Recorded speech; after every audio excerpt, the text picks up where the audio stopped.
Bismillahirrahmanirrahim. Ronggeng Gunung adalah sebuah kesenian tari yang tumbuh dan berkembang di wilayah Ciamis Selatan dan Pangandaran, yaitu seperti daerah Panyutran, Ciparakan, Banjarsari, Burujul, Pangandaran dan Cijulang. Secara umum, kesenian ini hampir sama dengan ronggeng pada umumnya, yakni dicirikan dengan penampilan satu orang atau lebih penari yang dilengkapi dengan gamelan dan nyanyian atau kawi pengiring. Penari utamanya seorang perempuan yang dilengkapi dengan sebuah selendang yang berfungsi sebagai kelengkapan dalam menari. Selendang ini juga digunakan untuk mengajak lawan laki-laki untuk menari bersama dengan cara mengalungkan ke lehernya. Yang membedakan adalah aura kesakralan yang melatar belakangi terciptanya kesenian ini. Konon ia tercipta dari kepedihan hati dari seorang putri raja yang kehilangan suami yang amat dicintainya serta upayanya untuk balas dendam kepada sang pembunuh. Asal-usul ronggeng gunung. Tentang asal-usul ronggeng gunung ini ada beberapa versi yang berkembang. Versi pertama, kesenian ini diciptakan oleh Raden Sawunggaling. Konon ketika itu kerajaan Galuh dalam suasana kacau karena serangan musuh sehingga memaksa sang raja untuk mengungsi ke tempat yang aman. Dalam situasi yang gawat tersebut, Raden Sawunggaling datang dan menyelamatkan raja.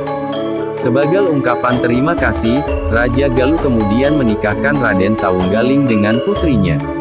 Ketika Raden Sawunggaling naik tahta menggantikan sang mertua, ia menciptakan sebuah tarian yang berfungsi untuk menghibur istana. Penarinya dipilih yang betul-betul pandai menari, bersuara bagus dan cantik. Sehingga saat itu, penari ronggeng mempunyai status terpandang di masyarakat. Versi kedua bercerita tentang seorang puteri yang ditinggal mati kekasihnya. Begitu bersedihnya, sehingga siang dan malam ia menangis meratapi kematian orang yang dicintainya itu. Prihatin melihat hal tersebut, beberapa pemuda datang menghibur. Mereka menari mengelilingi sang puteri sambil menutup hidung karena bau busuk mayat.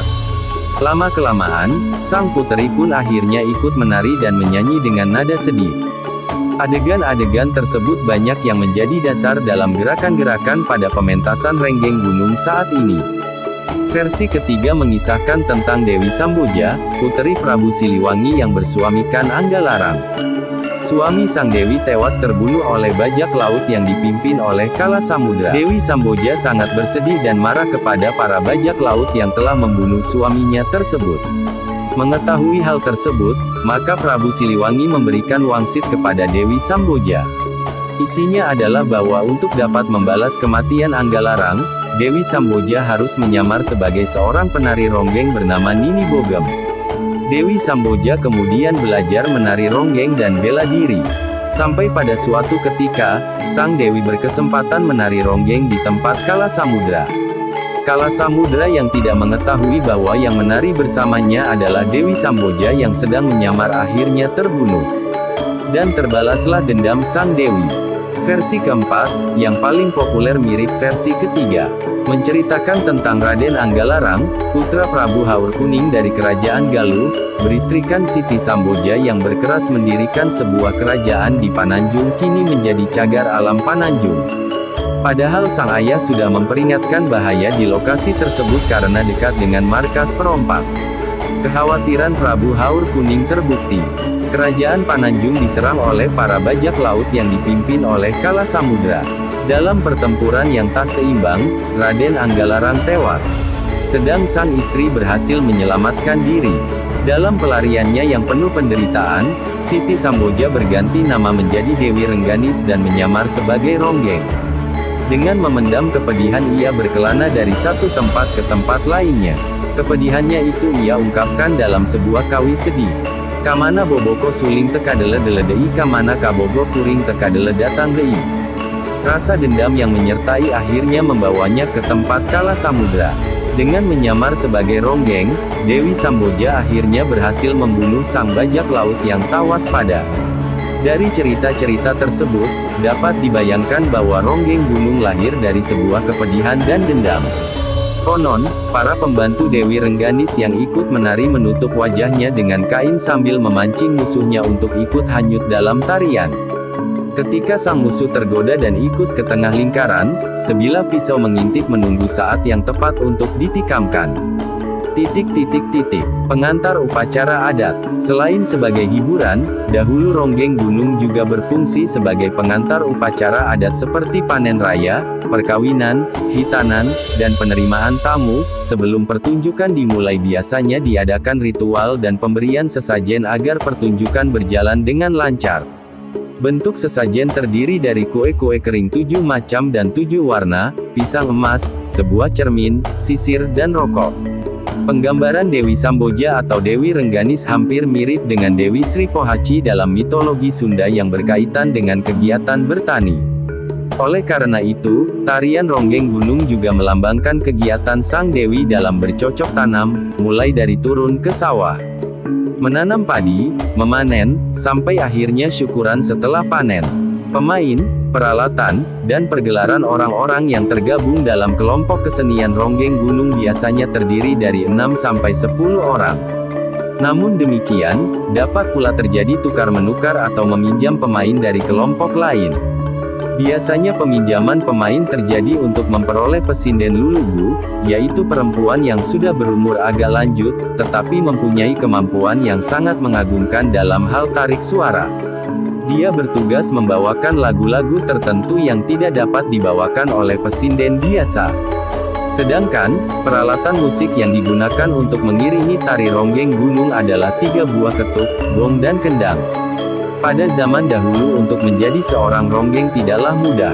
Ia mesti melalui proses panjang dan melelahkan. Seorang ronggeng gunung haruslah wanita pinili yang mampu melewati berbagai tahapan latihan berat dan lelaku khusus yang telah ditentukan oleh gurunya. Di antaranya, sang calon ronggeng harus tinggal di rumah sang guru selama 3 bulan. Setiap malam ia akan diajari tembang dan menari. Dan dalam proses tersebut si murid harus memiliki daya ingat yang tinggi sebab sang guru tidak akan mengulang pelajaran tersebut sampai 3 hari lamanya. Untuk melatih suara biasanya dari lubang hidung sampai kerongkonan, dimasuki oleh akar antanan. Dan untuk melatih nafas harus merendamkan kepala dalam curug sungai di 7 tempat berbeda untuk menguasai mantra atau doa tertentu yang disebut uluk-uluk. Dengan menguasainya, maka seorang ronggeng akan memiliki suara keras dan nyaring. Kekuatan suara memang menjadi modal utama seorang ronggeng gunung sebab kesenian ini digelar tanpa menggunakan sound system. Tari ronggeng gunung bisa digelar di halaman rumah pada saat ada acara perkawinan, hitanan atau bahkan di rumah, ladang, misalnya ketika dibutuhkan untuk upacara membajak atau menanam padi ladang. Durasi sebuah pementasan ronggeng gunung biasanya memakan waktu cukup lama, kadang-kadang baru selesai menjelang subuh. Perkembangan ronggeng gunung pada periode tahun 1904 sampai tahun 1945, banyak terjadi pergeseran nilai dalam penyajiannya, misalnya dalam cara menghormat yang semula dengan merapatkan tangan di dada berganti dengan cara bersalaman, bahkan, akhirnya cara bersalaman ini banyak disalahgunakan, di mana penari laki-laki atau orang-orang tertentu bukan hanya bersalaman melainkan bertindak lebih jauh lagi seperti mencium, meraba dan sebagainya. Bahkan, kadang-kadang penari dapat dibawa ke tempat sepi. Karena tidak sesuai dengan adat istiadat, maka pada tahun 1948 kesenian ronggeng gunung dilarang dipertunjukkan untuk umum. Baru pada tahun 1950 kesenian ronggeng gunung dihidupkan kembali dengan beberapa pembaruan, baik dalam tarian maupun dalam pengorganisasiannya sehingga kemungkinan timbulnya hal-hal negatif dapat dihindarkan. Untuk mencegah pandangan negatif terhadap jenis tari yang hampir punah ini diterapkan peraturan-peraturan yang melarang penari dan pengibing melakukan kontak sentuhan langsung. Beberapa adegan yang dapat menjurus kepada perbuatan negatif seperti mencium atau memegang penari, dilarang sama sekali. Peraturan ini merupakan suatu cara untuk menghilangkan pandangan dan anggapan masyarakat bahwa ronggeng identik dengan perempuan yang senang menggoda laki-laki.